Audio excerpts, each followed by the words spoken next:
in the US, these are the plants that you will see genetically modified most prominently. So if you buy canola, you can pretty much bet it's going to be genetically modified.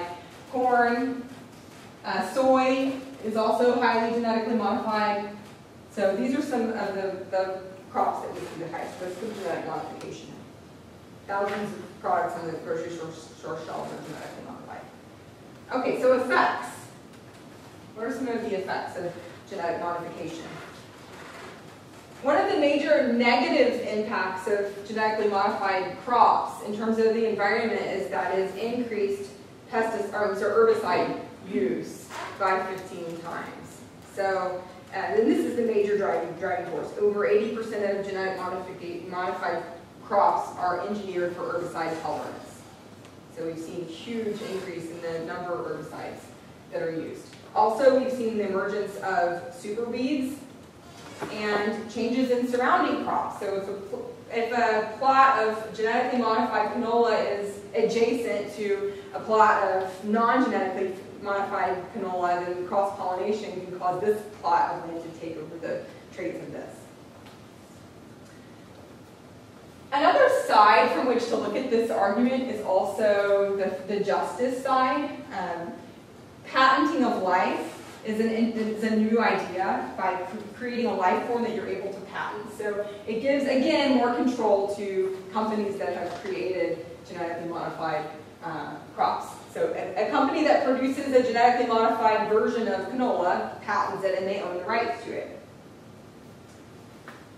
Also, we've seen examples of genetically modified, I know corn for sure, has created or has caused allergic reactions to people who were not previously allergic to corn. So some of the changes in the genes have affected allergic reactions to the food.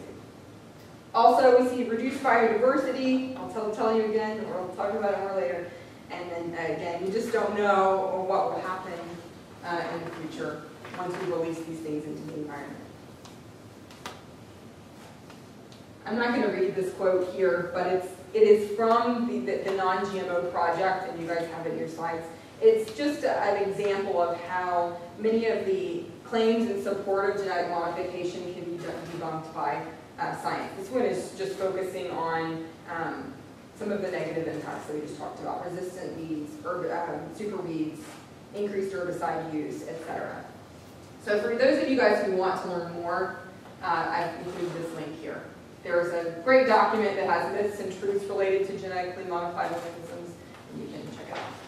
Everything you say about the GMO, is it scientific community, they have the same conclusions that you do, or still there are debates inside the community? There are still debates.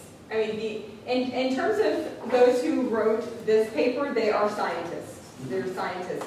But there is debate, and the FDA says it's safe.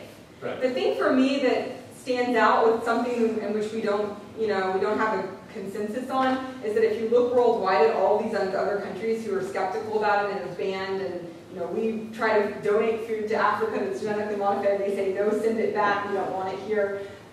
That for me, in addition to some of the facts that we see, speaks. Yeah, the fact that it has it's not worldwide, it doesn't have much acceptance worldwide. So, yeah, and also, even if you're just looking at it from an environmental standpoint, the amount of herbicide use that it's stimulated is concerning. In terms of human health, we really don't know a whole lot. We don't really know. Okay, another way to look at this, another effect. We've seen changes in food safety because of the globalization of our food and the way we're growing food. So we see about 1 in 6 Americans every year becoming sick because of foodborne illness. This is about 3,000 deaths a year, and then we can see that these are the food sources of the illness. So poultry is a huge contributor. Leafy greens is a huge contributor as well, which is a newer one that we've seen. Have you guys seen outbreaks of spinach related to spinach? Even bagged, washed spinach, we've seen E. coli appear in.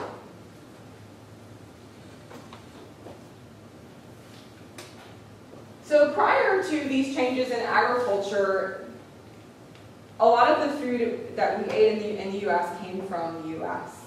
And so the FDA wasn't very involved in looking at the way food was being grown in these other countries.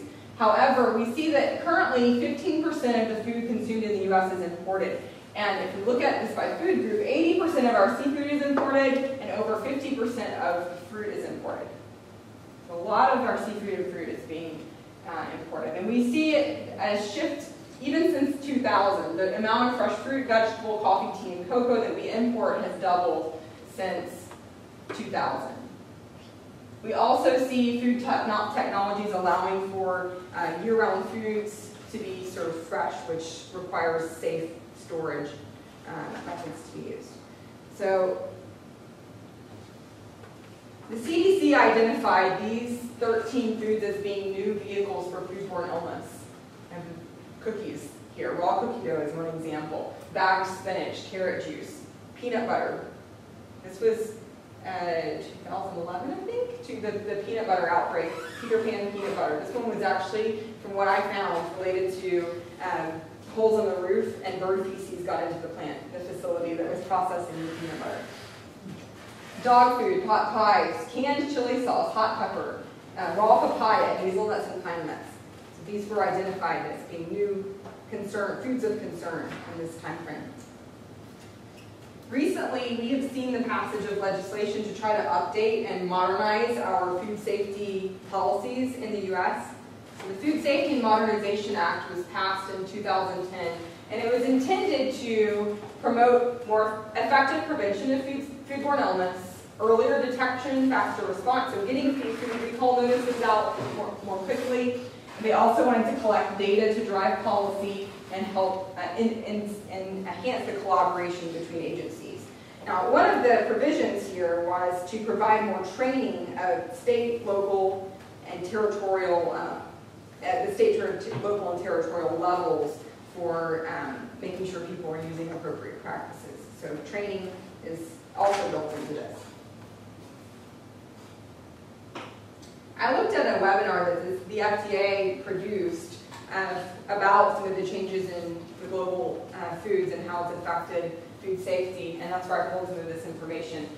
They had created a slide that showed how we've opened up FDA offices, satellite offices across the world because of this increased influx of food.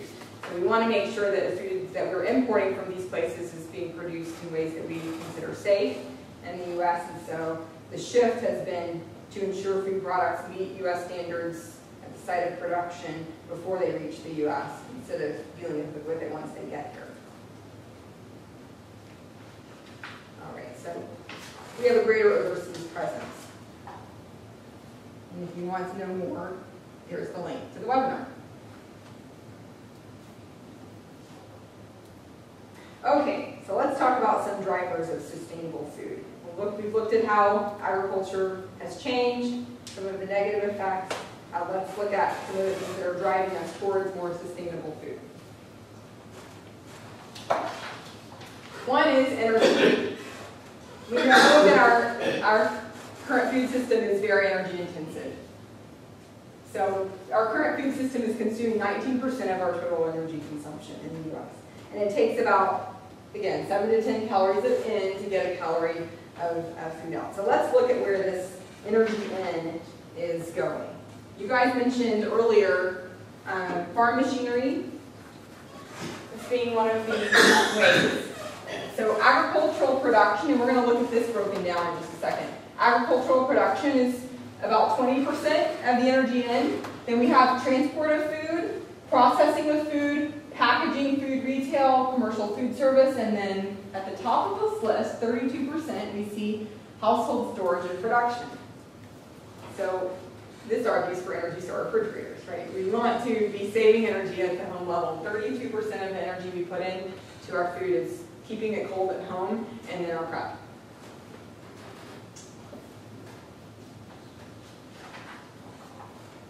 Okay, so then now let's look at how energy is used on U.S. farms.